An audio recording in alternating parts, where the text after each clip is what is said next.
Morning. चलिए आज हम इम्पोर्टेंट टॉपिक पर चर्चा करने वाले हैं, है ना, जिसके आने की प्रोबेबिलिटी जो है 100% है। ये क्वेश्चन जो है हर साल आता है, ठीक है। या तो इसका डेरिवेशन आएगा या तो, है ना, या तो इनकी निर्भरता आएगा, है ना, कि किन पर डिपेंड करता है, ठीक है। इंटरनल रेजिस्टेंस ऑफ सेल, ठीक है। हम बात करने वाले हैं, देखिए, सेल का आंतरिक प्रतिरोध के बारे में, है ना, इंटरनल रेजिस्टेंस ऑफ सेल, ठीक है। इंटरनल रेजिस्टेंस ऑफ सेल ये क्या है, देखिए। अब आप जानते हैं सेल कैसे होता है, कुछ इस तरह से सेल का निर्माण होता है, कुछ इस तरह से, ठीक है। एक तरफ पॉजिटिव चार्जेस रहते हैं, एक तरफ निगेटिव चार्जेस, है ना, और बीच में काले रंग का क्या रहता है, कार्बन रॉड रहता कि नहीं रहता है, कार्बन रॉड रहता है ना। और उसके आसपास ऐसे क्या रहते हैं, डस्ट रहते हैं काले रंग का, ठीक है, काले रंग का ऐसे डस्ट रहते हैं, ठीक है। तो यहाँ पर देखिए हम बात करेंगे, देखिए, टू इलेक्ट्रोड्स, तो two electrodes, positive electrode and negative electrode, है ना, धन आयन और ऋण आयन, ठीक है। किसके बारे में बात करेंगे, धन आयन और ऋण आयन, ठीक। तो यहाँ पर देखिए हमको बताना है आंतरिक प्रतिरोध, तो सेल के अंदर, इसके अंदर, ठीक है, क्या है, ये जो आपके पास इलेक्ट्रोलाइट है, विद्युत अपघट्य जो है, जिसको हमने डस्ट फॉर्म में यूज किया है ना, जिसको हमने ड्राई फॉर्म में यूज किया है, जो सूखा है ना। तो ये क्या होता है, देखिए, सेल के अंदर दोनों इलेक्ट्रोडों के बीच उपस्थित विद्युत अपघट्य विद्युत धारा के प्रवाह में जो रुकावट डालता है, ठीक है, मतलब पास थ्रू होने वाले करंट में ब्रेक थ्रू डालने वाला कौन है, इलेक्ट्रोलाइट है, ठीक है, इलेक्ट्रोलाइट, विद्युत अपघट्य, ठीक है। तो जो ब्रेक थ्रू आ रहा है ना, ब्रेक थ्रू आ रहा है, उसे ही हम उस सेल का क्या कहेंगे, है ना, इंटरनल रेजिस्टेंस कहेंगे। और इसे हम स्मॉल आर से प्रदर्शित करते हैं। आगे बात समझ में, प्रदर्शित करते हैं, ठीक है।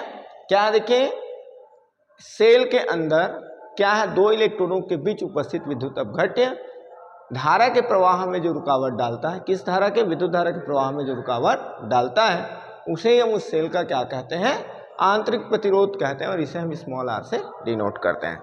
अब यहाँ पर बात यह आता है ना, मोस्ट आईएमपी टॉपिक ये है कि भाई सेल का आंतरिक प्रतिरोध किन किन कारकों पर निर्भर करता है ना, किन पर डिपेंड करता है उसका इंटरनल रेजिस्टेंस।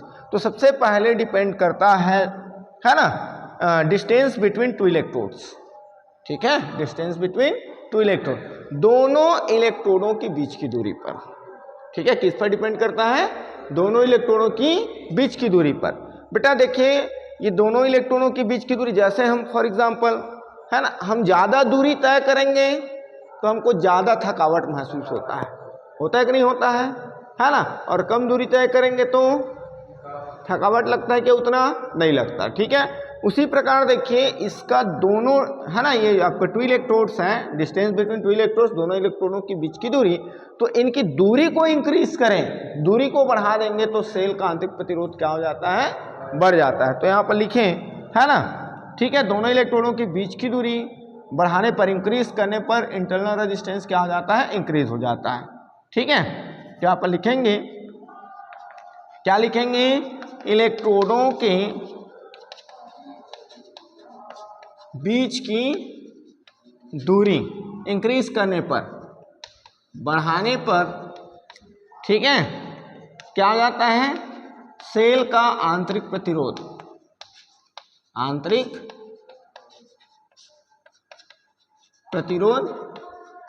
बढ़ जाता है, ठीक है। इसके बाद देखिए सेकंड जो है, सेकंड टॉपिक हमारे पास क्या है ना, विद्युत अपघट्य में डूबे इलेक्ट्रोडों के क्षेत्रफल पर, ठीक है, इलेक्ट्रोडों के क्षेत्रफल पर। तो क्या है, देखिए यहाँ पर area of electrodes inside electrolyte, ठीक है, इनसाइड इलेक्ट्रोलाइट। अब यहाँ पर क्या करेंगे, देखिए सपोज आपके पास, यहाँ पर बना रहा हूँ ना, वहां पर लिखना है करके, ये देखिए आपके पास सेल है, ये आपका क्या है, सेल है ना। अब सेल है तो हम यहाँ पर क्या कर रहे हैं, एरिया के बारे में बात कर रहे हैं, है ना, एरिया ऑफ है ना, area of electrode inside electrolyte, विद्युत अपघट्य में डूबे इलेक्ट्रोडों के क्षेत्रफल पर। अब देखिए यहाँ पर आपके पास सेल है, इसमें हम क्या करते हैं, थीन कार्बन रॉड लेते हैं, पतला कार्बन रॉड लेते हैं, मतलब इसका क्षेत्रफल, इनका एरिया क्या होगा, मिनिमम होगा।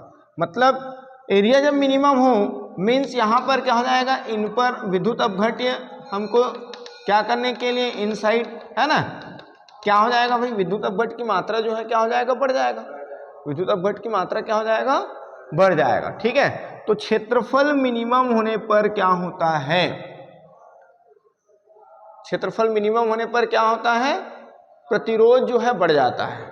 ठीक है, तो यहां पर क्या हो जाएगा, देखिए इलेक्ट्रोड के क्षेत्रफल, इलेक्ट्रोड के क्षेत्रफल बढ़ाने पर, क्षेत्रफल बढ़ाने पर क्या हो जाता है, आंतरिक प्रतिरोध कम होता है। ठीक है, आंतरिक प्रतिरोध कम होता है। अभी मैंने बताया किसके लिए, कम करने पर। हमने क्या किया, यहाँ पर देखिए थीन कार्बन रॉड लिए, पतला लिए, मतलब इसका क्षेत्रफल कम था, तो क्षेत्रफल जब कम होगा तो उसका प्रतिरोध क्या हो जाएगा, रेजिस्टेंस, एरिया डिक्रीज होगा तो रेजिस्टेंस, इंटरनल रेजिस्टेंस इंक्रीज होगा, और एरिया जब हम क्या करेंगे, यहाँ पर हम फैट कार्बन रॉड लेंगे तो यहाँ पर क्या हो जाएगा, इनका रेजिस्टेंस क्या हो जाएगा, कम हो जाएगा। क्षेत्रफल बढ़ाने पर क्या हो जाता है, प्रतिरोध कम हो जाता है, और क्षेत्रफल घटाने पर प्रतिरोध क्या हो जाता है, बढ़ जाता है। ठीक है, अब इसके बाद थर्ड जो है विद्युत अपघट्य की सांद्रता पर, है ना, डिसॉल्बिलिटी।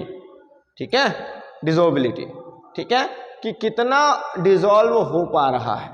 ठीक है ना, तो हमारे पास देखिए जो अपघट्य होते हैं, जो इलेक्ट्रोलाइट होते हैं, है ना, जो इलेक्ट्रोलाइट होते हैं वो टू टाइप्स का होता है, या तो डाइल्यूट होगा, या तो क्या हो जाएगा, कॉन्सेंट्रेशन, या तो तनु होगा या तो सांद्र होगा। ठीक है, तो यहाँ पर देखिए विद्युत अपघट्य की सांद्रता अधिक है, मतलब क्या है, कॉन्सेंट्रेशन इलेक्ट्रोलाइट है, तो उसके लिए प्रतिरोध का मान क्या हो जाता है, बढ़ जाता है। ठीक है, तो सांद्र विलयन के लिए प्रतिरोध का मान क्या होता है, बढ़ता है। सांद्र विलयन के या सांद्र, है ना, प्रतिरोध का मान बढ़ता है या अधिक होता है। ठीक है, और ताप इंक्रीज करने पर सेल का आंतरिक प्रतिरोध क्या हो जाता है, बढ़ जाता है कि कम होता है, क्या होता है बताओ, कम होता है ना। ठीक है, हाँ, ताप इंक्रीज करने पर सेल का आंतरिक प्रतिरोध क्या हो जाता है, कम हो जाता है। ठीक है, क्योंकि बेटा आपके पास क्या रहता है भाई, करंट का फ्लो कब होगा, करंट फ्लो कब होगा, जब क्या हो जाएंगे, फ्री इलेक्ट्रॉन होंगे, फ्री इलेक्ट्रॉन होंगे, है ना। तो यहाँ पर देखिए सिंपल टेम्परेचर पर इलेक्ट्रॉन क्या करता है, इलेक्ट्रॉन सपोज फ्री हो गया, है ना। ठीक है, यहाँ हम इसको क्या कर रहे हैं, टेम्परेचर, इनको हीट दे रहे हैं, हीट प्रोवाइड कर रहे हैं, तो हीट प्रोवाइड कर रहे हैं तो क्या हो जाएगा, इलेक्ट्रॉन यहाँ से क्या करेगा, हीट से एनर्जी एब्जॉर्ब करेगा और वो फ्री हो जाएगा। फ्री हो जाएगा मतलब इस इलेक्ट्रॉन को चलने के लिए, पास थ्रू होने के लिए, ठीक है, पास थ्रू होने के लिए क्या है आपके पास, इलेक्ट्रॉन है, और इलेक्ट्रॉन जब क्या करेगा, पास थ्रू होगा, इलेक्ट्रॉन जब गति करेगा तो उसके अपोजिट डायरेक्शन में क्या होगा, करंट फ्लो होगा, और जिस परिपथ में, जिस सर्किट में करंट आसानी से फ्लो होता है उसका प्रतिरोध क्या होता है, कम होता है। इसलिए हम बोलेंगे कि ताप बढ़ाने पर सेल का आंतरिक प्रतिरोध क्या हो जाता है, कम हो जाता है। ठीक है, तो यहाँ पर लिखें ताप बढ़ाने पर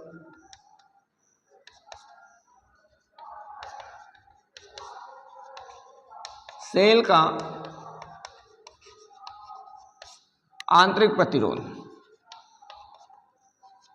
क्या हो जाता है, कम हो जाता है। आगे बात समझ में, चलो नोट करिए। चलिए अब निर्भरता के बाद क्या करेंगे, देखिए उसके लिए हम व्यंजक बताएंगे। ठीक है, तो व्यंजक बताएंगे तो सबसे पहले हम सेल ड्रॉ कर लेते हैं। ठीक है, first of all draw the cell. ठीक, सेल प्लस माइनस, ओके, है ना, internal resistance of cell small R. ठीक है, चलिए इसके लिए माना, अब क्या करेंगे देखिए, सपोज माना किसी सेल का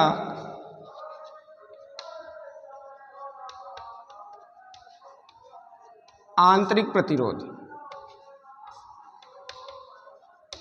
स्मॉल आर तथा विद्युत वाहक बल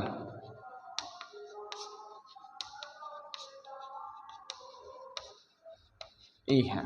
ठीक है, ये देखिए क्या देखिए किसी सेल का क्या है, इंटरनल रेजिस्टेंस जो है स्मॉल आर है एंड इलेक्ट्रोमोटिव फोर्स क्या है, ई है। अब इसको क्या करेंगे, देखिए सर्किट बाहर सर्किट से जोड़ेंगे।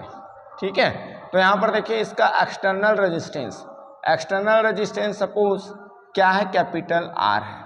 ठीक है, क्या है, कैपिटल आर है। अब इसमें क्या हो जाएगा, देखिए सपोज आपके पास कितने करंट फ्लो होते हैं, आई करंट फ्लो होते हैं, तो ये जो आपका इंटरनल रेजिस्टेंस उसमें कितना पोटेंशियल इंड्यूस्ड हो जाता है, वी पोटेंशियल इंड्यूस्ड हो जाता है। ठीक है, तब क्या हो जाएगा, देखिए विद्युत वाहक बल ई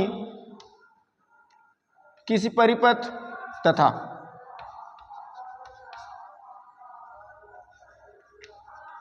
बाह्य प्रतिरोध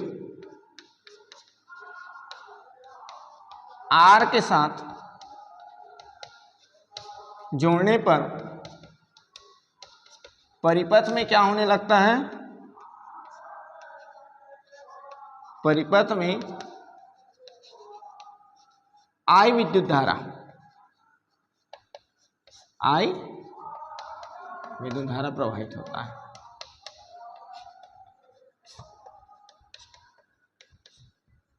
ठीक है, तब बाह्य प्रतिरोध के सिरों के मध्य उत्पन्न विभवांतर,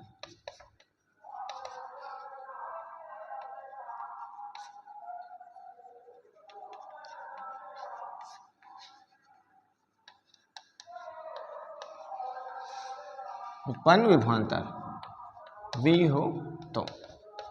ठीक है, आगे बात समझ में, हमने क्या किया, ये देखिए internal resistance of cell R है ना, इलेक्ट्रोमोटिव फोर्स, ठीक है, ऑफ सेल E, एंड क्या है देखिए एक्सटर्नल, हम क्या कर रहे हैं, एक्सटर्नल रेजिस्टेंस R यूज कर रहे हैं, जिनके साथ किसको कनेक्ट करने पर, सेल को कनेक्ट करने पर इसमें कितने करंट पास थ्रू हो रहे हैं, I करंट पास थ्रू हो रहे हैं। ठीक है, तब यहाँ पर देखिए ये जो आपका एक्सटर्नल रेजिस्टेंस है इसमें कितना पोटेंशियल इंड्यूस्ड हो जा रहा है, V पोटेंशियल इंड्यूस्ड हो जा रहा है। ठीक है, अब हम यहाँ पर क्या करेंगे, ओम लॉ यूज करेंगे, ओम का नियम यूज करेंगे। ठीक है, तो यहाँ पर देखिए हाँ, ओम के नियम से, ओम के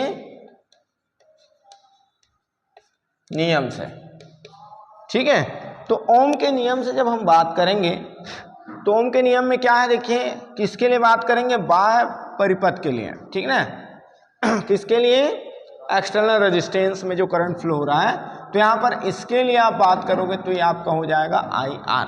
ठीक है, किसके लिए, ये जो बाह्य परिपथ है इसके लिए।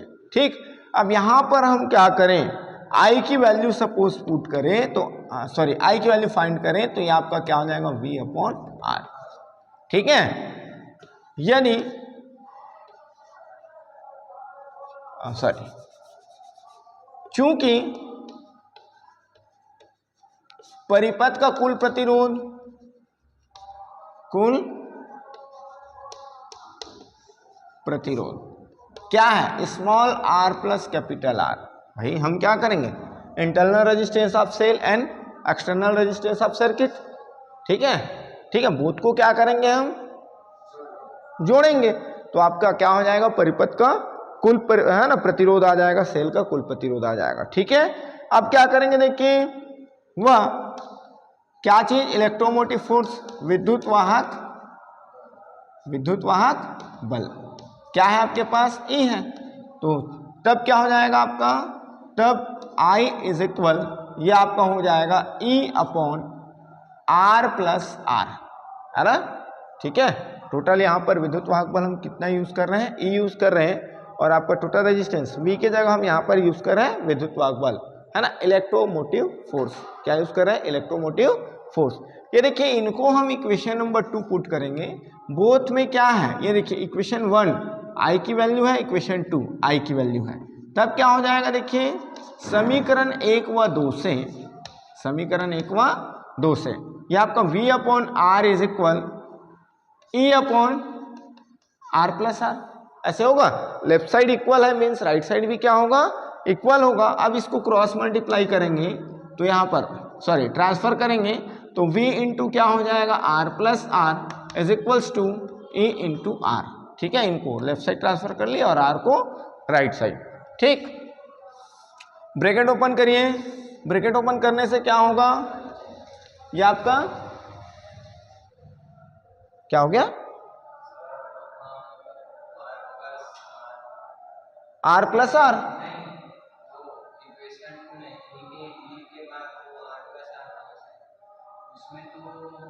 इसमें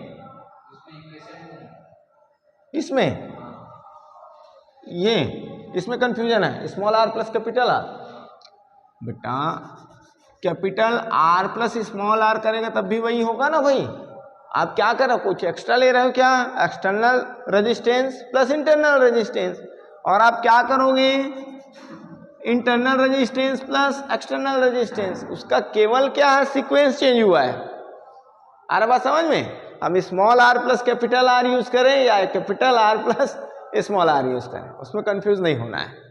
ठीक है ना, उस ठीक है, रेजिस्टेंस तो उतना ही आएगा टोटल रेजिस्टेंस, भले हम उसका सीक्वेंस चेंज कर रहे हैं।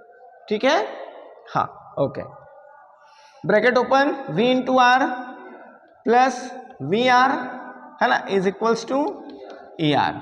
ठीक है, हमको किसकी वैल्यू फाइंड करने हैं, स्मॉल आर की value, means V R is equals to E R minus V R. हमने क्या किया, वी आर को ट्रांसफर किया, V R is equals to, both place में कैपिटल आर है, कॉमन यूज करेंगे, कॉमन लेंगे तो यहाँ पर कॉमन। ठीक है, हमको किन की वैल्यू फाइंड करने हैं भाई, स्मॉल आर की वैल्यू फाइंड करने हैं, तो small R is equals to E minus V into R upon क्या हो जाएगा, वी। ठीक है, ठीक है, इतनी बात है समझ में। अब आपके पास चलिए यहाँ लिख देते हैं, जहाँ जगह है वहाँ लिखो। चलिए, तो R इज इक्वल, इनको क्या करेंगे, बोथ के साथ यूज करेंगे, तो E upon V minus V upon V। ठीक है, इंटू R आएगा, तो स्मॉल r is equals to E upon V minus 1 into R। ठीक है, आई इतनी बातें समझ में। v अपॉन वी क्या हो गया, कैंसिल हो गया। ठीक है, तो r is equal to E upon V minus R. ये जो आया है यही क्या है, आपका इंटरनल रेजिस्टेंस के लिए कैलकुलेशन है, ध्यान रखेंगे। ठीक है, ठीक है, यही क्या है आपका इंटरनल रेजिस्टेंस के लिए कैलकुलेशन है ना। ठीक है, याद रहेगा। ठीक है, आपके बुक में थोड़ा सा मिस्टेक है, ध्यान रखेंगे आप, है ना, -1 और एडिशनल है, इसमें -1 एडिशनल है। ठीक है, तो यहां तक करोगे आप।